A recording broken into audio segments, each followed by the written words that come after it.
एक समय राजा द्रौपद की लड़की द्रौपदी प्रतिदिन गंगा के ऊपर स्नानार्थ जाया करती थी। उसके पिता ने अपनी बेटी के लिए और अपनी रानियों के लिए घाट बना रखे थे नहाने के लिए, गंगा पर पक्के घाट बनवा रखे थे। तो प्रतिदिन द्रौपदी वहाँ स्नान के लिए जाया करती थी। सैकड़ों सहेली उसकी साथ जाती थी, नौकरानियाँ जाती थी। अब परमात्मा को हमारे भविष्य का भी पता है कि इस आत्मा पर आगे के बिजली गिरेगी, उसकी भी व्यवस्था वो पहले ही करवाता है। अब क्या किया परमात्मा ने, सौ छल छिद्र मैं करूं, तो वहाँ एक दिन एक अंधे महात्मा का रूप बना के परमात्मा वहाँ चले गए जहाँ द्रौपदी स्नान करने जाया करती थी। अब द्रौपदी अपनी सहेलियों के साथ वहाँ पहुँची। महात्मा अंधे थे, नहा रहे थे, उनके पास कोई अन्य वस्त्र नहीं था, ओनली एक लंगोट था जो उसने बांध रखा था, और कोई वस्त्र नहीं था, गर्मियों के दिन थे।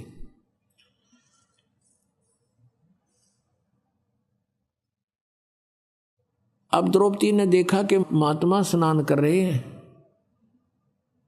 और जनाना जो उनका नहाने का स्थान था उसके डाउन स्ट्रीम में जिधर पानी बहकर जा रहा था वहाँ उससे दूरी पर लगभग 2-3 एकड़ 400-500 फुट की दूरी पर स्नान कर रहे थे। अब द्रौपदी ने देखा महात्मा हैं, जो पुण्यात्मा होते हैं, साधु को देखकर एक विशेष अट्रैक्शन बनता है।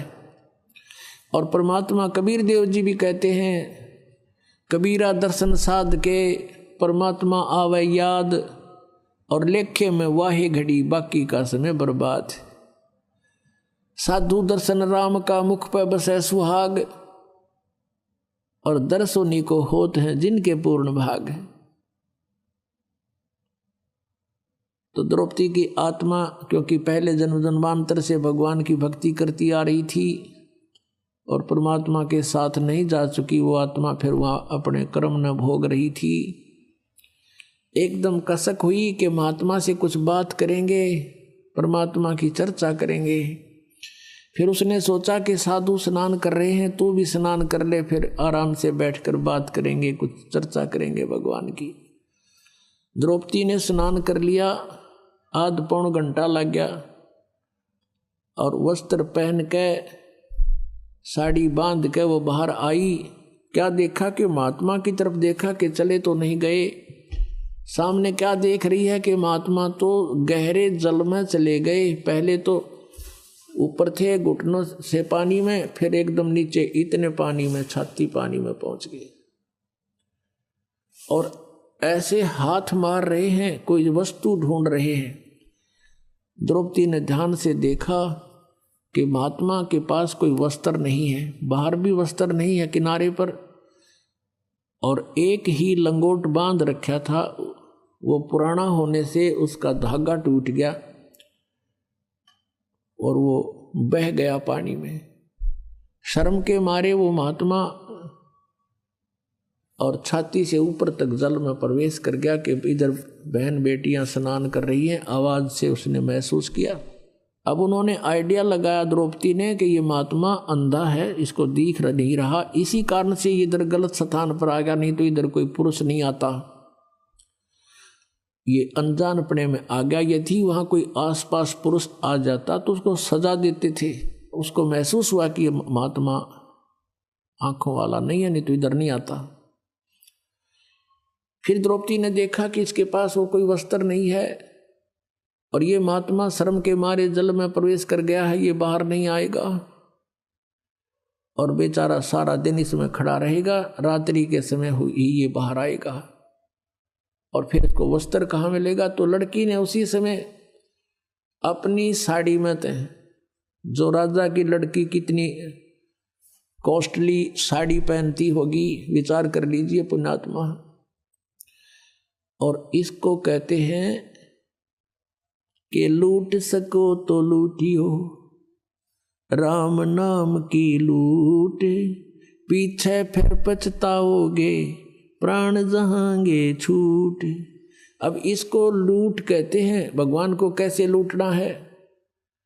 अब द्रौपदी ने अपनी साड़ी पाड़ के और जल में बहा दी कि महात्मा का हाथ लग जाएगी और ये इसको कौपीन बना के बाहर निकल जाएगा। वो हाथ नहीं लगी, उसको दिखाई दे नहीं था, वो दूर से खिसक गई।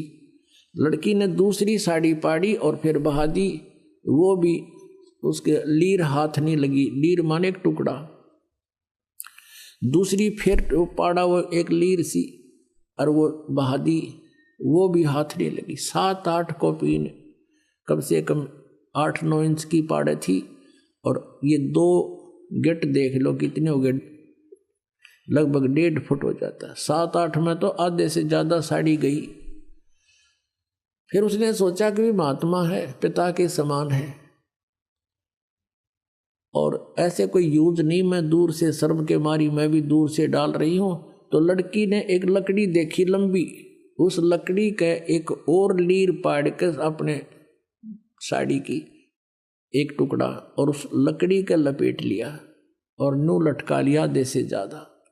और धीरे धीरे जाकर के उस महात्मा जैसे हाथ मार रहा था, ऐसे खोज रहा था, उसके आसपास कर दी। और वो कपड़ा जो ही उसके हाथ लगा, उसने तुरंत पकड़ दिया मजबूती से। वाह भगवान, बड़ी सुनी मेरी। तब उसने देखा नू और जैसे अंधे करा कर ऐसे लीला की, अरे ये तो भाई किसी बहन बेटी का कपड़ा है, ये तो साड़ी का कपड़ा है। कहने लगा, बेटी आज तने मेरी इज्जत रखी है, मेरा पर्दा रखा है, भगवान तेरी इज्जत रखेगा और तने गणाए दे।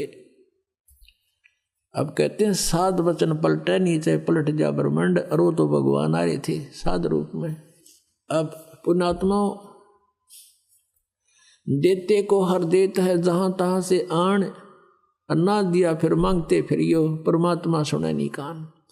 अब आपके भाग में नहीं, सर प्रारब्ध में नहीं है कोई वस्तु।